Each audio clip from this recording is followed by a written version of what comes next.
कर रहे हो पॉइंट यही अटक गया ना।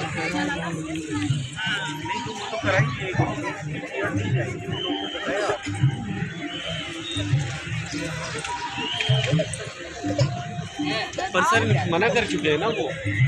हम आप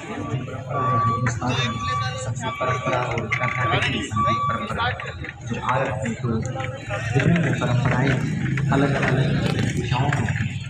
लेकिन इन दोनों परंपराओं का अद्भुत खेल है विदुषी सुमित्रा गुहा में, जो कि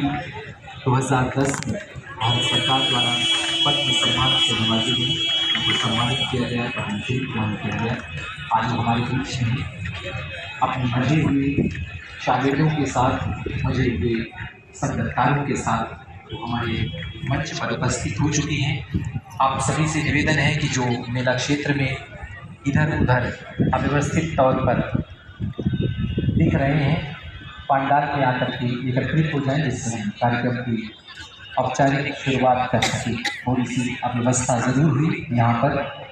अब थोड़ा आप व्यवस्थित हो जाइए और आकर के इस पंडाल में स्थान ग्रहण करिए। संस्कृतियों को देखिए, गीत को देखिए, संगीत को देखिए, समझिए अपने भारत की सांस्कृतिक विविधता को, सांस्कृतिक परंपरा को, और ख़ास करके दो घरानों का जो संगम आपको इस संगम की रीति पर सुनने को मिलेगा पद्मश्री सुमित्रा गुहा जी के गायन के माध्यम से। वह हमारे लिए बहुत ही महत्वपूर्ण और अविस्मरणीय क्षण रहेगा आज के बाद जब हम उन्हें सुनेंगे, क्योंकि यह सिर्फ हिंदुस्तानी संगीत परंपरा से आपको उत्प्रेरित नहीं करेगी, बल्कि कर्नाटकीय संगीत जो हमारी दक्षिण भारत शैली है, गायन की अद्भुत परंपरा है, उससे भी आपको जुड़ने को मिलेगा। इसके बाद हम अपनी लोक संस्कृतियों से भी जुड़ेंगे। हमारे बीच में कई लोक संस्कृतियाँ देश के विभिन्न राज्यों से हमारे बीच में हैं। विगत 2 दिनों से आप इन प्रस्तुतियों को ज़रूर देख रहे होंगे, समझ रहे होंगे, लेकिन आज वो अपनी कुछ अलग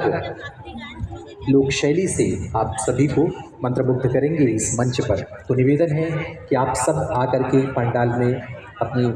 जगह बनाएं, यह मेला भी घूमते रहें, साथ ही साथ संस्कृतियों का भी दीदार करते रहें, संस्कृतियों को भी समझते रहिए, लोक परंपराओं से भी आप सब जुड़ते रहिए। पद्मश्री सुश्री माफ़ करिएगा विदुषी, पद्मश्री विदुषी सुमित्रा गुहा जी के बारे में एक छोटा सा हम आपको परिचय किसी भी कलाकार और ख़ास करके जिसको पद्म सम्मान और संगीत नाटक अकादमी राष्ट्रपति के द्वारा प्राप्त हो, उनके लिए हम जैसे व्यक्ति का उनके व्यक्तित्व परिचय के लिए 2 शब्द देना बहुत छोटा है, लेकिन आपको ज़रूर जानना चाहिए कि उनका इससे पहले कहाँ कहाँ